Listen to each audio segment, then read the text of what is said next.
ল'বৰ কাৰণে বেংকৰ ফালৰ পৰা ঋণ দিয়ে আৰু সেই ঋণ দিওঁতেও বেংকে যিজনক ঋণ দিয়ে তেওঁৰ পৰা সামান্য এটা পৰিমাণে তেওঁলোকৰ পৰা সুদ লয়।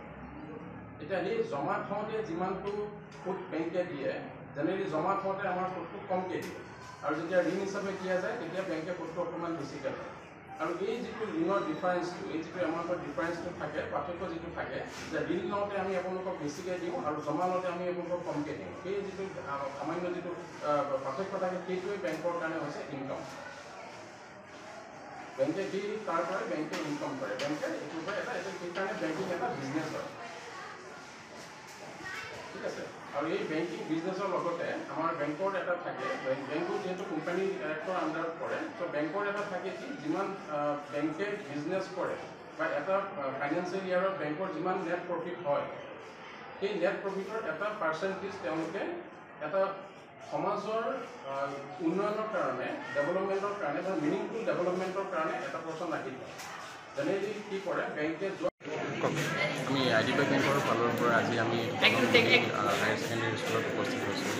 আৰু দলংগুৰি হাই স্কুলত উপস্থিত হৈ আমাৰ বেংকৰ এটা কৰ্পৰেট ছ'চিয়েল ৰেছপনচিবিলিটি স্কিমৰ আণ্ডাৰত আমি কেইখনমান সামগ্ৰী তেওঁলোকে আগবঢ়াইছোঁ আৰু এই সামগ্ৰী আমি আগবঢ়াইছোঁ আমাৰ বেংকৰ 60 বছৰ উপলক্ষে আমাৰ বেংকৰ ফালৰ পৰা এটা কৰ্পৰেট ছ'চিয়েল ৰেছপনচিবিলিটি ইনিচিয়েটিভ লোৱাৰ কাৰণে আৰু সেইটোৰ নাম হৈছে CEED supporting education for empowerment and development. Biswanath Chariali নগৰৰ দাঁতিকাষৰীয়া প্ৰায় 9খন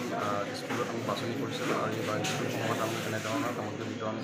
আমি কৰিছিলোঁ। আজিতো আমাৰ ষ্টাৰ্ট কৰিছিলোঁ আমি 12 বছৰ মাৰ্চ মাহৰ পৰা। আজি আমাৰ শেষৰ পৰ্যায়, আজি শেষৰখন স্কুলত আমি সামগ্ৰীখিনি দি আমি আমাৰ এই স্কিমৰ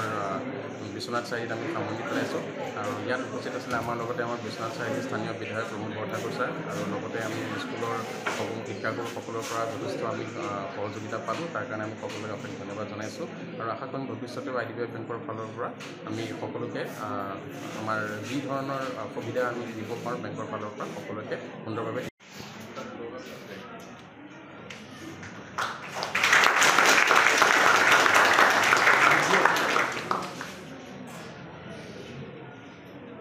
আমাৰ বিদ্যালয়ত আহিলে তেওঁলোক উপস্থিত হ'ল আৰু আমাক কিঞ্চিত সহায়ো কৰিছে স্কুলৰ কাৰণে, তেওঁলোকে তাৰ কাৰণে আমাৰ বিদ্যালয়ৰ তৰফৰ পৰা মই ধন্যবাদ। এজন ছাত্ৰই শিক্ষকৰ পৰা আচল কাৰণটো জানিব লাগিব।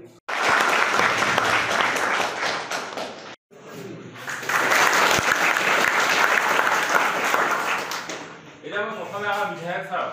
তোমালোক